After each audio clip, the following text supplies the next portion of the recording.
If you've never heard of your circadian, ultradian, or infradian rhythm, now is the time to learn a little bit about them because the good quality of your sleep really very much depends on their good balance. Now, the most crucial rhythm that your biological and behavioral processes follow is the circadian rhythm, which follows more or less the 24-hour cycle of the day.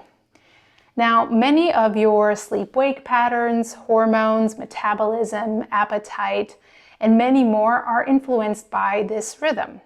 And there are several things that you could be doing that you don't even realize that are offsetting this very delicate balance in your body.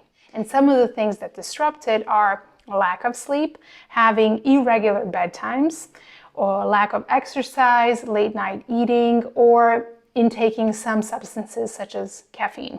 So in order to bring back balance to your circadian rhythm, you might want to look at these behaviors, and you might want to do so either on your own or through sleep coaching, but I will give you more resources on that in a moment.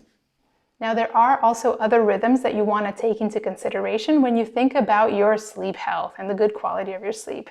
And one of them is your infradian rhythms. Now, these could be things like, if you're a woman, a menstrual cycle. These are rhythms that follow a cycle longer than 24 hours. And the different fluctuations of your hormones throughout your cycle very much can influence your sleep, your energy levels, your appetite, and all of the behaviors that ultimately do impact sleep as well.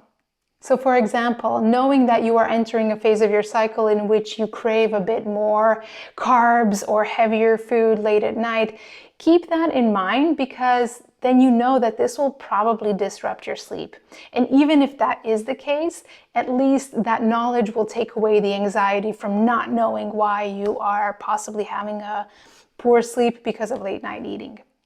An interesting rhythm to also be aware of is your ultradian rhythms. These are rhythms that are shorter than 24 hours and can include things like your sleep cycle, which is 90 minutes long, right? And it repeats throughout the night. Another example could also be the fluctuations of your energy levels throughout the day. So why is it important to know about all of these rhythms? Now, if you are aware of all of these fluctuations in your bodies and the rhythms that your biological processes follow, you might be able to better structure your day to fit the needs of these rhythms. So for example, knowing that there's a certain part of the day in which you feel more energized, you might want to pack most of your hardest work then, so that when you do get into a slump, whether it's hormonal, whether it's because of lack of sleep or simple dip in energy, you can then relax without guilt, which doesn't further the cycle of anxiety that sometimes we all get into. You might also want to look at all of these rhythms on a monthly level, even on a yearly seasonal level, and plan your days and your weeks and months according to the energy levels that you can expect to feel at the beginning of the month, especially if you're following your menstrual cycle, or also knowing what kinds of moods you are habitually in during winter time, for example. I talk about this and give many more examples about how you can utilize all of these different rhythms to your advantage so that you can not only get better quality sleep, but also live your life to the best of your capabilities.